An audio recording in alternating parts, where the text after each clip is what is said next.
Nombre, gloria a Dios, alabado sea Cristo. Muy buenas noches, buenos días, buenas tardes, dependiendo del lugar donde se encuentren. Que la paz de Cristo sea en el corazón de cada uno de ustedes. Soy el pastor Percy J. Riley, quien les saluda cordialmente en este hermoso día. Hoy 2 de julio del año 2023. Son aproximadamente las 14 horas con 20 minutos, o sea, las 2 de la tarde con 21 minutos. Gloria al Señor. En esta noche, vamos a estar hablando sobre 9 razones para creer que los cristianos no serán raptados antes de la tribulación.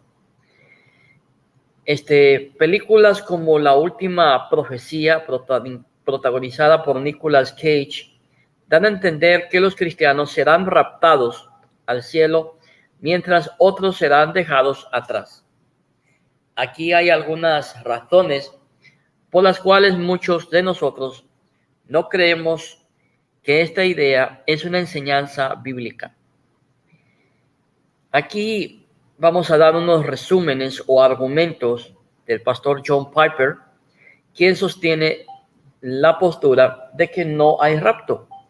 Al igual que yo, no creemos en la enseñanza del rapto, porque esta enseñanza comenzó en 1830. Esto quiere decir que por 1830 años la iglesia jamás lo enseñó.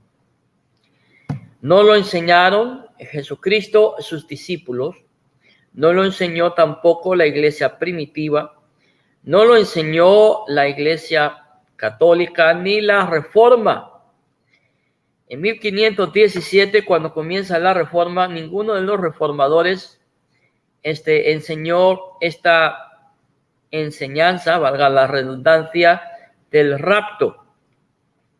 Ahora, cuando hablamos del rapto, no estamos hablando del arrebatamiento, que es total y absolutamente bíblico, ¿sí?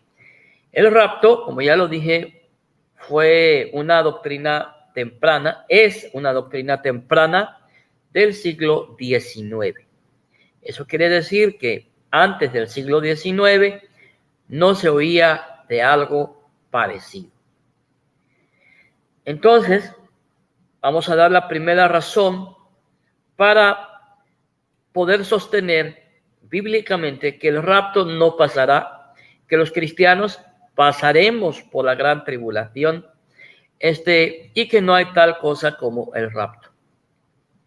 La palabra para encuentro con el Señor en el aire, en Primera de Tesalonicenses 4:17, es una palabra griega que se dice apantesin. Es usada en otros 2 lugares en el Nuevo Testamento. Mateo capítulo 25, verso 6 y Hechos capítulo 28, verso 15.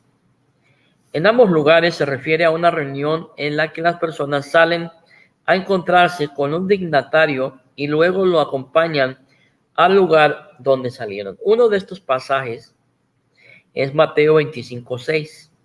Es incluso una parábola de la segunda venida y por lo tanto un fuerte argumento de que este es el sentido del encuentro en Primera de Tesalonicenses 4:17, que nos levantamos para encontrarnos con el Señor en el aire y luego darle la bienvenida a la tierra como rey.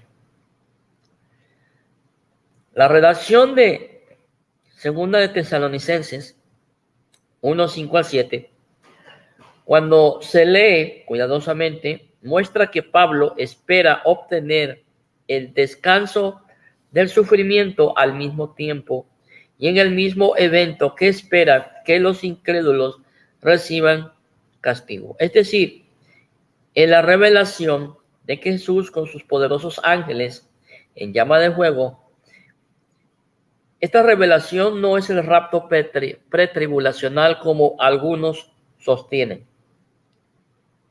sino la gloriosa segunda venida de nuestro Señor Jesucristo. En otras palabras, no hay 3 venidas.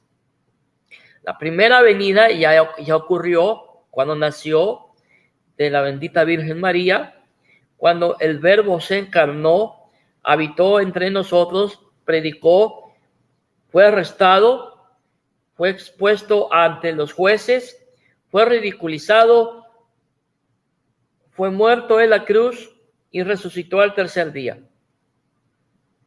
Dice la Biblia que cuando Jesús estaba ascendiendo a los cielos, se aparecieron unos ángeles y le dijeron a los que estaban ahí: este mismo Jesús a quien vistes irse, él volverá.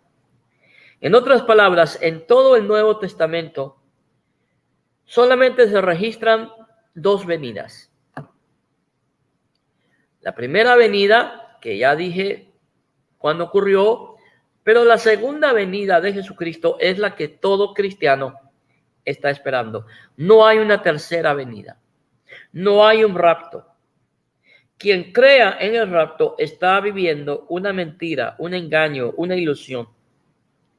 Por esto podemos decir que cuando se lee cuidadosamente, segunda de Tesalonicenses 1:5 al 7, muestra que Pablo espera obtener descanso del sufrimiento al mismo tiempo y en el mismo evento que espera que los incrédulos reciban castigo. Es decir, en la revelación de Jesús con sus poderosos ángeles en llama de fuego, esta revelación no es el rapto pretribulacional, sino la gloriosa segunda venida de Cristo.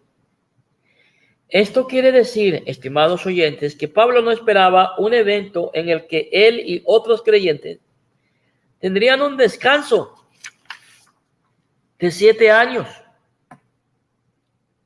de la gloriosa aparición de Cristo en llama de fuego, la venganza contra los incrédulos y el descanso para la iglesia perseguida vienen el mismo día, en el mismo evento, y no son separados. ¿Sí? La tercera razón por la cual no hay rapto,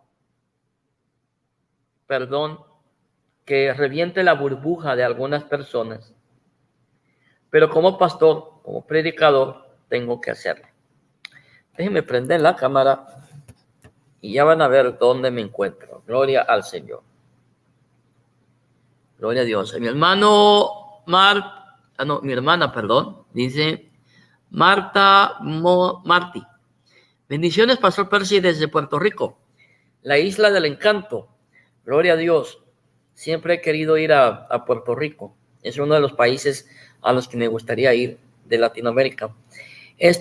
Gracias, hermana Marta. Dios la bendiga a usted también, a usted y a toda su familia, y provean todas sus necesidades. Se le agradece. Gloria a Dios. Como ven, pues estoy en mi trabajo. Así que si ven que apago la cámara o me levanto es porque me toca hacer algo, pero ahorita parece que solamente habemos 3 personas en este edificio. Bueno, la tercera razón, y estoy leyendo mis notas, la tercera relación o redacción de 2 Tesalonicenses, capítulo 2, verso 1 al 2, sugiere que nuestra reunión con Él, hablando de Jesucristo, es lo mismo que el día del Señor, acerca del cual ellos están confundidos. Pero la reunión es el rapto y el día del Señor es la gloriosa segunda venida de Cristo. Al parecer, y se los voy a decir honestamente, es el mismo evento. El arrebatamiento de la iglesia y el día del Señor son la misma cosa. No son 2 eventos separados. Es un solo evento en el cual Cristo viene por su iglesia y viene a juzgar a los vivos y a los muertos. La referencia a reunir a los elegidos en Mateo capítulo 24, verso 31, apoya totalmente esto. ¿Sí? Saludos, hermano Marcos Nieves. Dios te bendiga también a ti. Gloria a Dios. Aquí hay una reunión, la misma palabra, pero es claramente un contexto post-tribulacional. Así que no hay necesidad de verla reunión y el día del Señor en 2 de Tesalonicenses como eventos separados. Como ya lo dije, es la misma cosa. Es lo mismo. Gloria al Señor. A ver qué dice mi hermano Marcos. Gloria a Dios. A ver. Efectivamente, el rapto es una nueva doctrina. Amén. Que nadie creyó hasta los años 30 del siglo XIX. Totalmente de acuerdo. Esa teoría, porque no puedo considerar la doctrina, es una teoría, ¿sí? Nació en 1830, o sea que si vamos a la historia, antes de 1830, esa teoría ni siquiera se mencionaba. Esa teoría comenzó a ser popular en 1830, cuando nació, y después viene Cipriano de Valera, quien hizo una Biblia que enseñaba esta falsa doctrina. ¿Sí? Yo tengo esa Biblia, la Cipriano de Valera. Y después, cuando nace el movimiento pentecostal, ellos empiezan a enseñar esta doctrina. Y uno de los grandes promotores de la doctrina, de la teoría, del rapto, fue G.J. Ávila.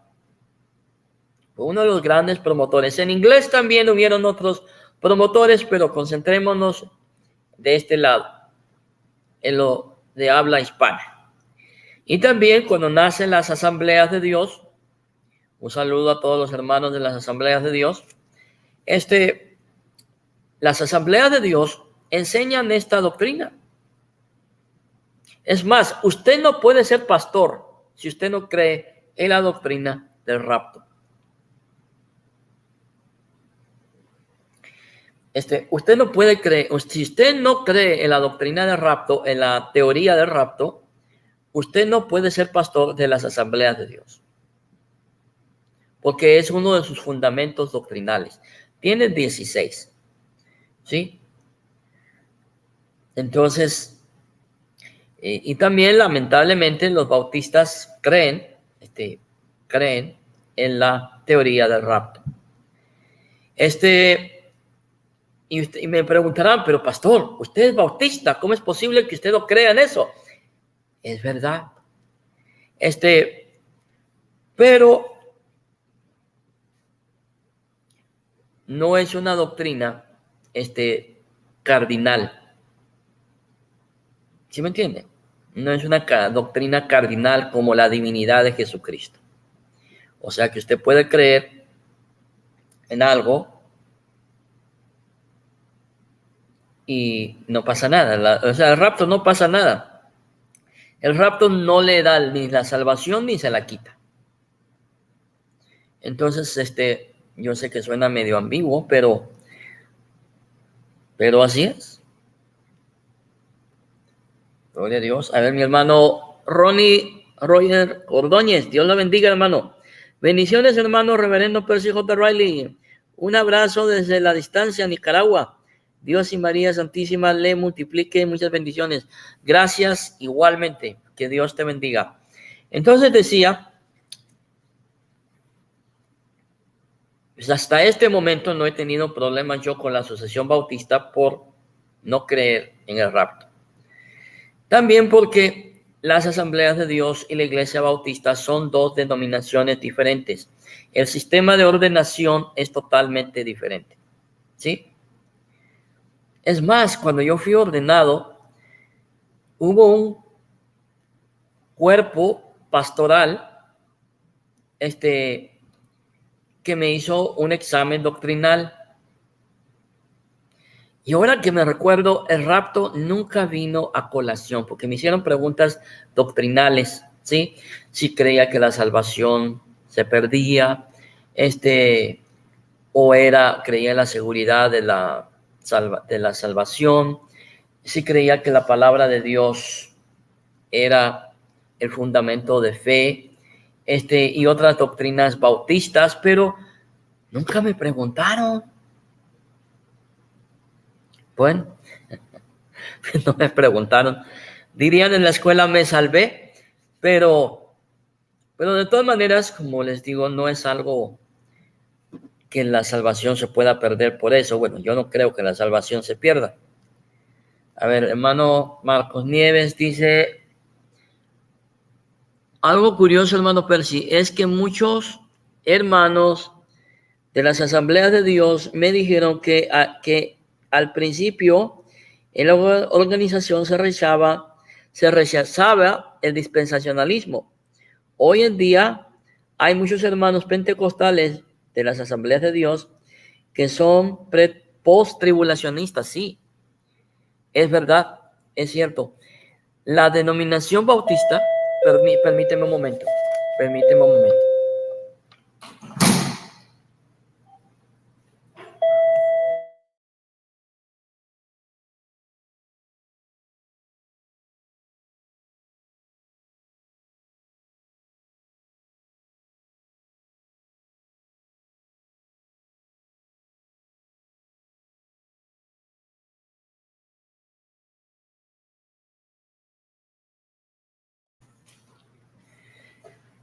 Eh, a ver, déjame conectar esto, a ver si no se descarga la, la tableta. Ok. Ay Dios, gloria a Dios. Concerniente a tu comentario, Marcos Nieves, la denominación bautista tiene muchos pastores pentecostales que se pasan del pentecostalismo a la denominación bautista. Y tu comentario es totalmente acertado.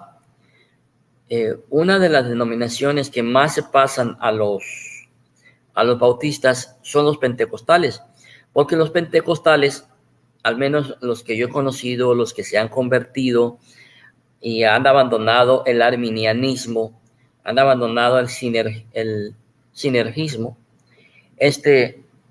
nos dicen que ellos, al estudiar la Biblia, se dieron cuenta de la seguridad de la salvación y también que muchos no encuentran bases doctrinales para ciertas doctrinas dentro del movimiento pentecostal. Entonces sí, tienes razón. A ver qué dice mi hermano Pablo Magallanes. Dios te bendiga, Pablo. Gloria a Dios. Bienvenido. Dice, el rapto pretribulacional es muy famoso porque es una teología de escape. Totalmente de acuerdo. Es refugiarse en una posible esperanza en caso de que la vida de uno sea un fracaso. Funciona como un seguro. Totalmente cierto. El fracaso, no, muchos evangélicos que creen en el rapto han sido enseñados que esta doctrina nos va a librar de la gran tribulación. Que Dios no va a permitir que el juicio de Dios y que la ira de Dios venga sobre su pueblo, que Dios va a librar al pueblo de Dios de la gran tribulación. Mi pregunta es, basado en el comentario de mi estimado amigo Pablo Magallanes, mi pregunta es, ¿por qué si Dios va a librar a la iglesia de la gran tribulación, por qué no lo libró de las múltiples persecuciones, de los martirios que ha sufrido la iglesia a través de los siglos? ¿No les parece a ustedes que Dios supuestamente está cometiendo una injusticia? La doctrina del rapto es una doctrina de cobardes. Es una doctrina que le enseña a la iglesia a huir de la persecución. Cristo Jesús nos dijo, hermanos amados, en su palabra, que en este mundo tendremos problemas. tendremos persecución. Cristo nos enseña en su palabra que el cristiano va a ser perseguido, va a ser asesinado, va a ser martirizado por causa del evangelio. Pero aún así Jesús nos dice, mas no tengan temor, no tengan miedo, porque yo voy a estar con ustedes cada día de su vida hasta el fin. La enseñanza, la teoría del rapto no es más que una teoría de cobardes, de miedosos. ¿Cuántos cristianos en el Medio Oriente, en África y en otros países están siendo martirizados? Yo me pregunto, si la iglesia de Cristo aquí en el occidente fuera perseguida como está siendo perseguida en el oriente, ¿cuántos cristianos quedarían? ¿Por qué? Porque la teoría del rapto es una teoría que enseña que el cristiano no va a pasar por la gran tribulación. Pero ¿qué nos enseña la Biblia?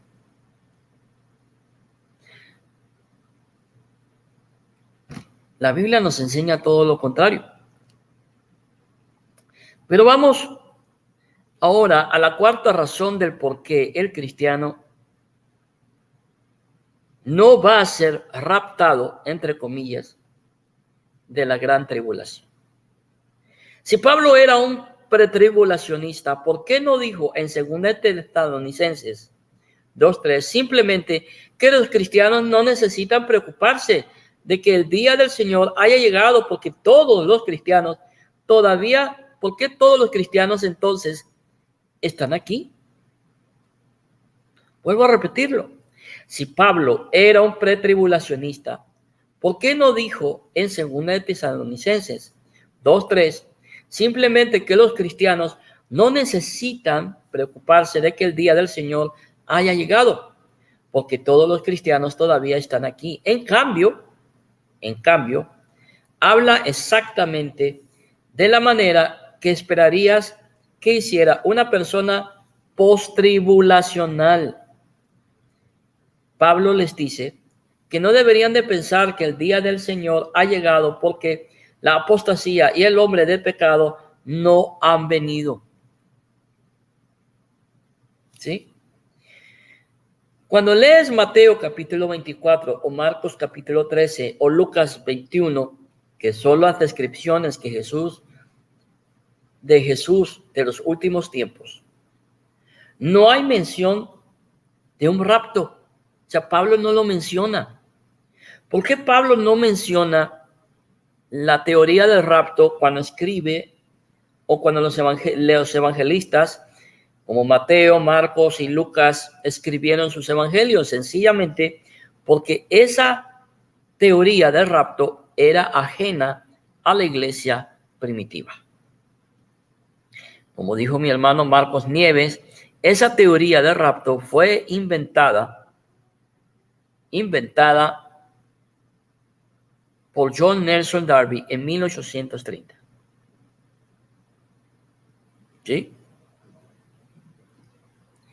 Entonces, como dije, no hay mención de un rapto que quite a los creyentes de los eventos del fin. O sea, ¿qué gloria tiene Dios de quitar a sus hijos de la gran tribulación si no lo hizo con los otros? ¿Ustedes se imaginan a todos los santos que han partido a la presencia de Dios por el martirio? Qué injusticia tan grande de parte de un Dios justo al permitir que unos sean muertos y otros no. Sería injusto. Por esto podemos decir que no hay mención que quite a los creyentes del fin. Una lectura normal da la impresión de una partida. Por el contrario, habla como si los creyentes, oyentes y luego los lectores pudieran experimentar las cosas que menciona. Y podemos ver esto en Mateo capítulo 24, versos 9, 24 4:9, verso 15, verso 23, verso 25 y el verso 33, donde Jesús habla. La sexta razón, nos faltan, 1, 2, 3, 4, bueno, nos faltan algunas versiones o algunas razones más.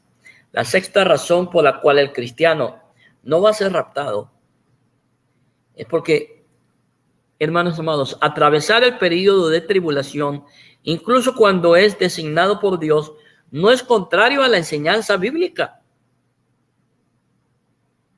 ¿Sí?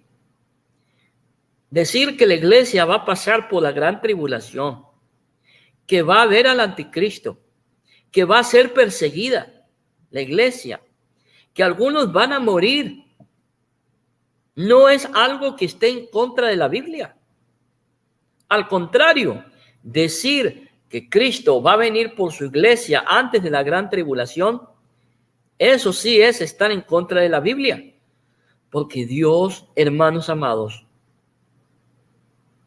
no es un Dios de cobardes. ¿Sí? ¿Cuántos mártires en el primer siglo deseaban morir por Cristo, tener ese honor de morir por Cristo? ¿Cuántos mártires? ¿Sabe el problema de los cristianos de hoy en día? ¿Saben cuál es el problema de los cristianos de hoy en día? El problema es convicción y carácter.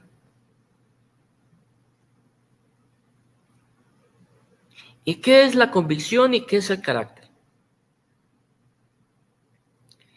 El carácter es aquello, hermano amado, que se te hace estar firme para decir yo soy cristiano. Y no importa los problemas que vengan a mi vida, no importa las tribulaciones que vengan a mi vida, yo soy cristiano, yo amo a Cristo. ¿Sí? Ese es carácter. La convicción viene cuando estás enfrente del pelotón de fusilamiento y te dicen, tú eres cristiano, te damos una oportunidad de salvar tu vida. Rechaza a Cristo. Y ahí es cuando el carácter te hace estar firme y cuando tu convicción de cristiano te hace decir, me pueden fusilar, pero yo amo a Cristo y yo doy mi vida por la causa de Cristo. Muchos cristianos hoy en día no tienen ni carácter ni tienen convicción. Tienen emoción. ¿Sí? Usted le dice a un grupo de cristianos hoy en día, ¿cuántos sienten la presencia de Dios? ¿Cuántos glorifican a Dios? Y todos dicen amén, gloria a Dios, aleluya. Y algunos hasta empiezan a decir, ay, Samaya Soja, Limasaya, Berequenda. Pero yo he visto cristianos que cuando en una festividad de la congregación no se les da un pedazo de pastel, se van de la iglesia. Porque al bendito Hijo de Dios no se le dio un pastelito, una rodaja de pastel. Y suena ridículo, pero yo lo he visto y pasó en mi iglesia. Así que no es cosa que me contaron. Hay otros cristianos que porque el pastor no los saludó, porque el pastor no se les quedó viendo de una forma amorosa, se van de la iglesia. Algunos hasta se van de Cristo. Yo me pregunto, si esos cristianos de hoy vivieran en el siglo I, ¿qué hubiera pasado? A ver qué dice mi hermano Marcos Nieves. En el pasado fue Gigi Ávila quien popularizó el rapto acá en Latinoamérica. Hoy en día es Alucín, sí, Armando Alucín. Y lamentablemente esta teoría ha hecho más daño a la iglesia que bien.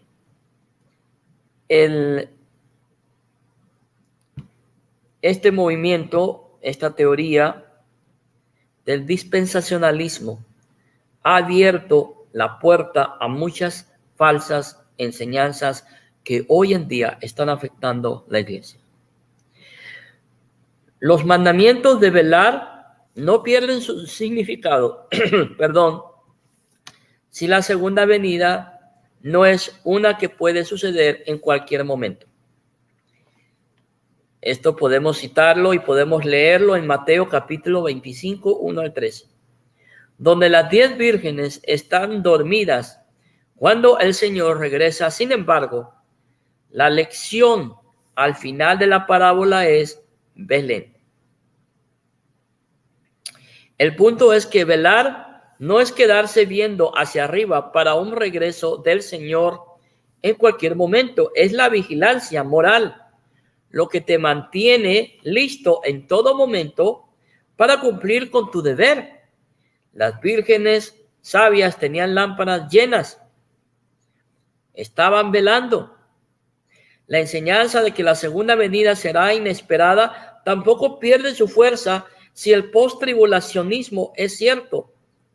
En Lucas capítulo 12, 46, donde el punto es que si un sirviente se embriaga pensando que su amo tardará y no lo atrapará, ese mismo sirviente será sorprendido y tomado desprevenido. Pero como primera de Tesalonicenses 5 dice, pero ustedes, hermanos, no están en tinieblas para que el día lo sorprenda como ladrón.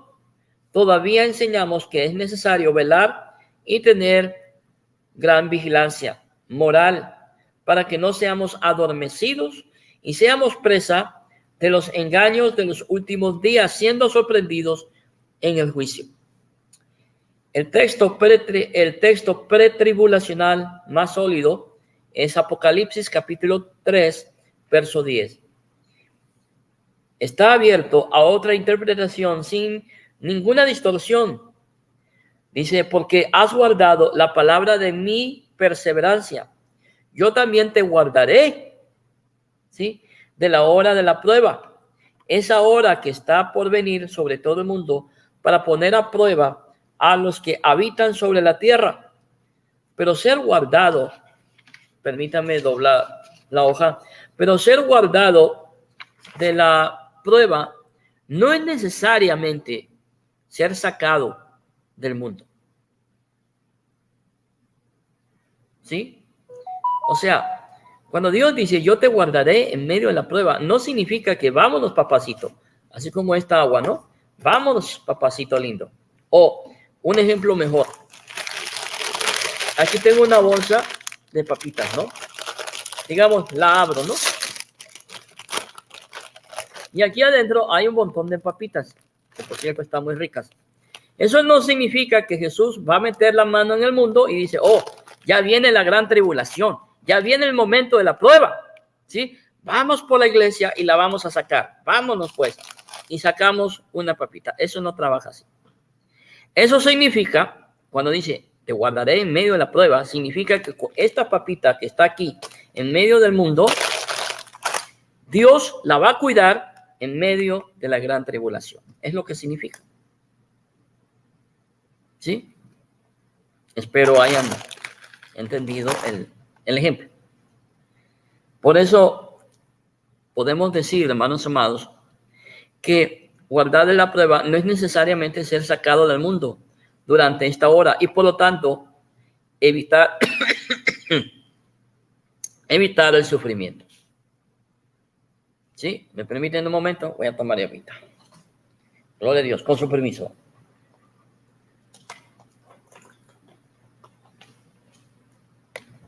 Gloria a Dios.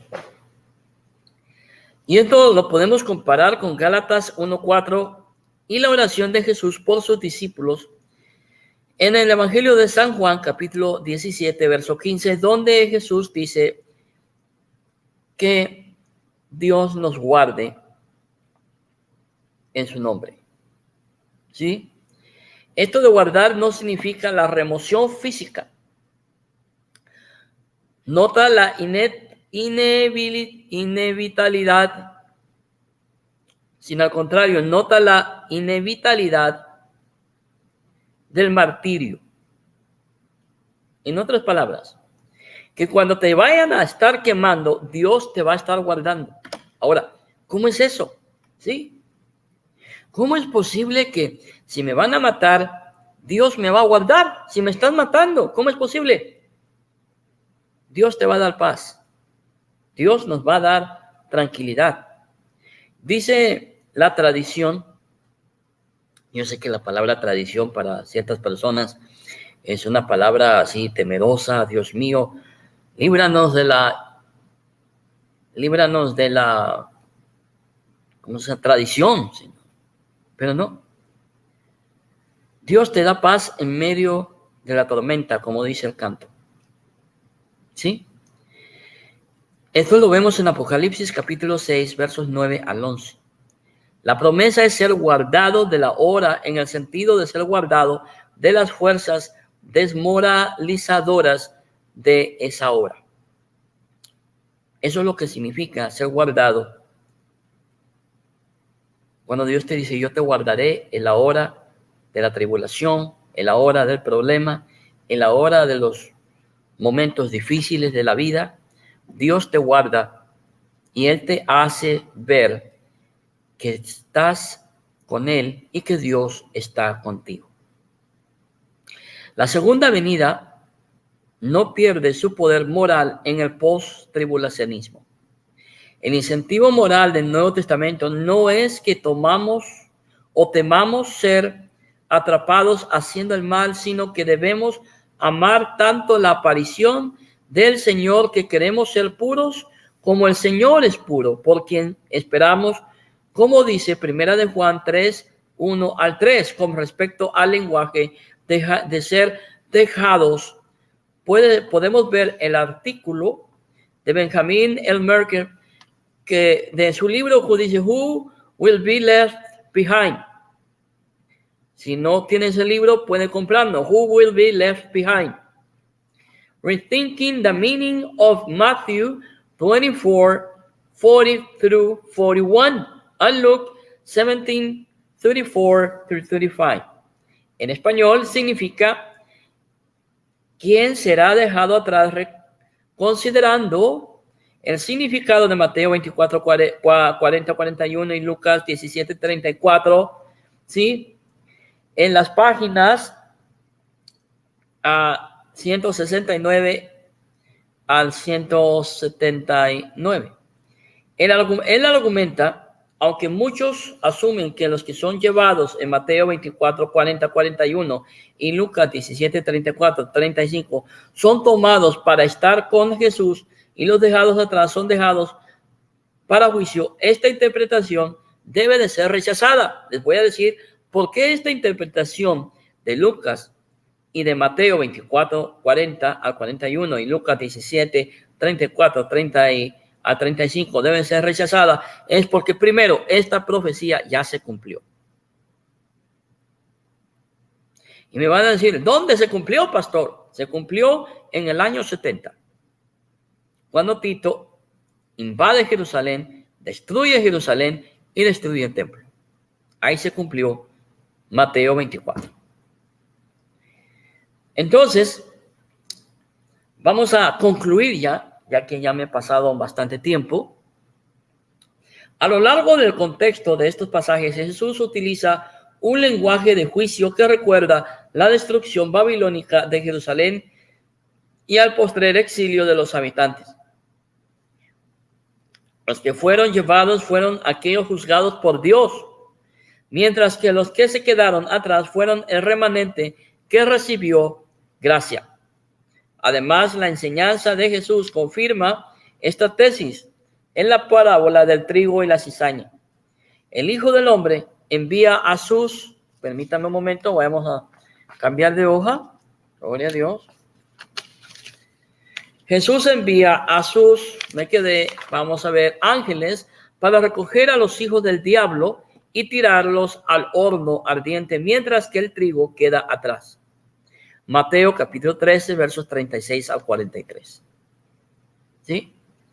Gloria a Dios. El contexto de Mateo 24 y Lucas 17 también sugiere que Jesús está usando intencionalmente el lenguaje de juicio y remanente. Este lenguaje naturalmente trae imágenes de la antigua destrucción de Jerusalén, donde el enemigo vino y se llevó, es decir, mató a los que quedaban en la ciudad. Finalmente, el paralelismo con Noé y el diluvio en los versículos precedentes confirma fuertemente nuestra tesis. Así como en los días de Noé, la gran inundación se llevó a la gente. Así serán llevados los que no estén preparados cuando regrese el Hijo del Hombre. Hermanos, que la paz de Cristo sea en el corazón de cada uno de ustedes. Me despido, como siempre, en el nombre del Padre, del Hijo y del Espíritu Santo, confiando plenamente que la bendición del Padre, el amor del Hijo y la unidad del Espíritu Santo sea en el corazón de cada uno de ustedes. A ver, ¿qué dice mi hermano José Ramos? Perdón, ya le estoy cambiando el nombre. A ver, ¿qué dice mi hermano Juan Ramos? Pregunta para el pastor Percy. Entre comillas, ¿usted cree que Barragán bautiza o no sea? Ay, Dios mío. Esa pregunta no tiene nada que ver con con el tema. Así que no te la voy a contestar. No tiene nada que ver. A ver, Pablo Magallanes. A ver, gloria al Señor.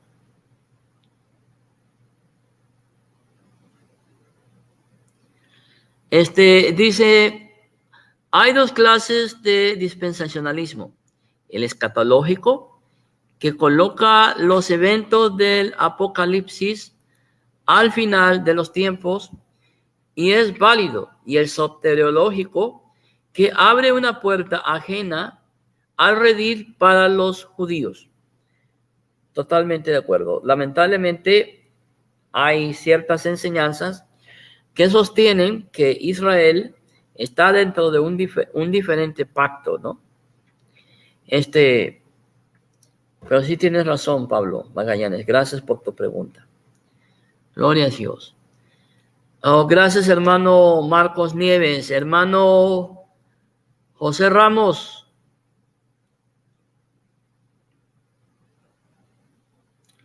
No puedo contestar tu pregunta, José Ramos, porque no es el tema. Además, no vale la pena. No vale la pena. Gracias, mi hermano José Ramos. Gracias. Bueno, pues ahora sí me despido. Gracias, hermano Pablo, por tus comentarios. Gracias, hermano Marcos Nieves, por tus comentarios también. Gracias, José Ramos, por tu presencia. Y gracias a todos aquellos que, gloria a Dios, nos acompañaron en en vivo. Gracias a los que vieron el video, que no comentan, pero que dicen que mis videos no los ve nadie, pero sí están atentos a mis videos. Gracias, que Dios les bendiga. La paz de Cristo sea con todos ustedes y nos vemos, si Dios lo permite, el próximo video. Paz de Dios. Gloria a Dios. Gloria a Jesús.